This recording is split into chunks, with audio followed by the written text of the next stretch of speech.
All right, guys, we're back. Sorry about that. Ran out of space, but guess what? We fixed the problem. Anyways, so as I was saying before, I was so rudely interrupted by my own self. The circle. The circle holds power, or it holds anything that you put into it. So I like using circles,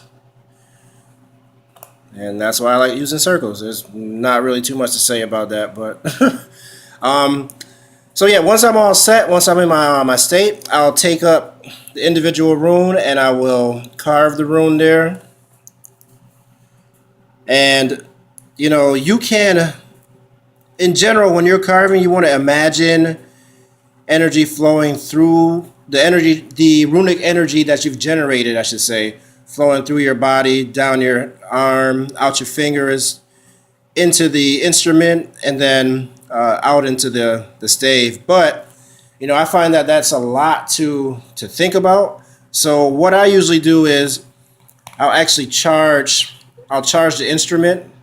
I'll give it a quick charge with all the runic energies. I'll send all the runic energies into the implement. So that way, that saves me some mental energy.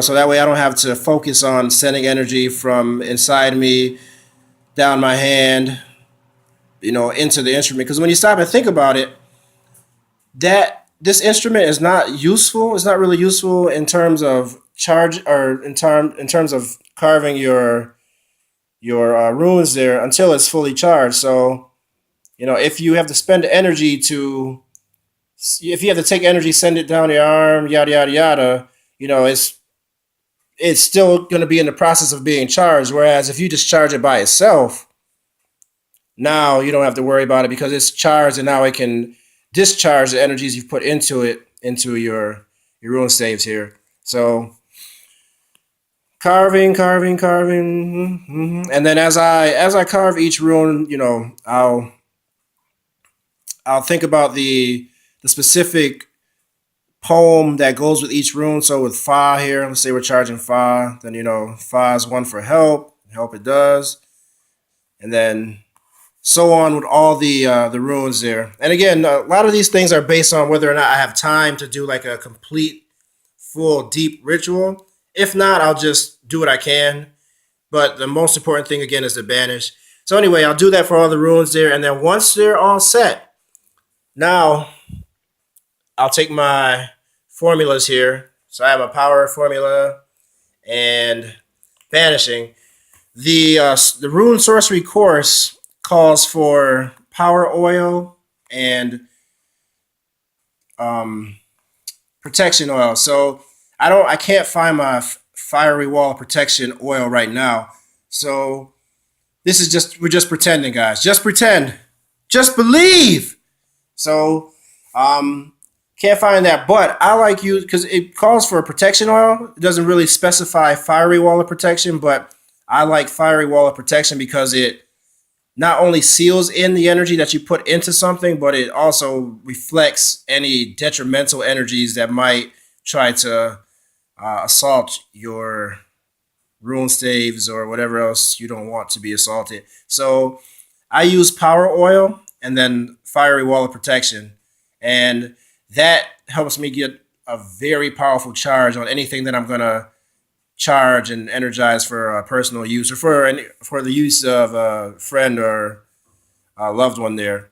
So let's say I've charged my rune stave there. So let's say this, just pretend firewall of protection. I FWAP on one side, and then power oil on the other one.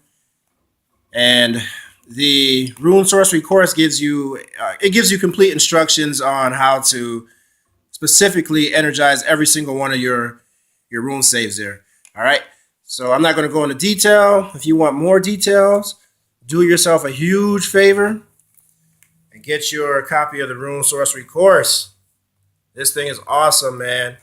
I had no idea. Like, I've heard of runes, I've seen them, and I've seen people use them in magical script, and I didn't have a full understanding of them. But in the last year, I've been using them consistently on a daily basis, And the benefits I've experienced are, I can't even count the benefits. Like, so many awesome things happen every day that the investment in this course is worth.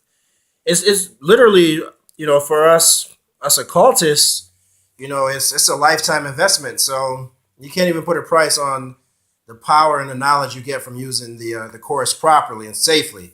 So anyway, moving on. When I'm done, I'll take my staves and I'll say a blessing over them as a group, right? So now, because they're all together, they're technically one energy field. So I'll say a blessing over them as a group.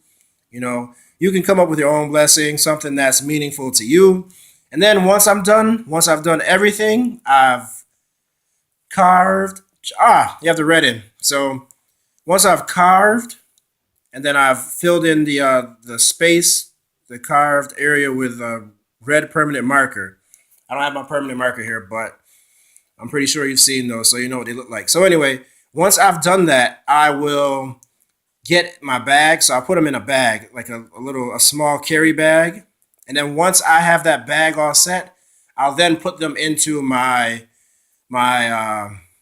ultimate bag system sorcery box there. So now the reasoning behind that is, I'll put it into the sorcery box because, again, remember that box emits powerful, like extremely powerful positive energy. So if you think about it, when I put my staves into my sorcery box and they're sitting in there, they're being saturated with positive energy. When I pull them out and when I use them, the results that I want to get, they're amplified 1,000 times. So that if you don't have that if you don't have that box, if you don't have your sorcerer's box, you need to invest and get that box. That box, I'll do a video on that box soon, but you need to get that box.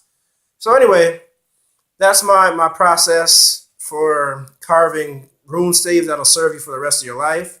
So again, I make my circle. You see part of my circle there, right? And if you have any questions at all, you can contact Grandmaster Thor Templar, contact the guild, and they'll be happy to help you out.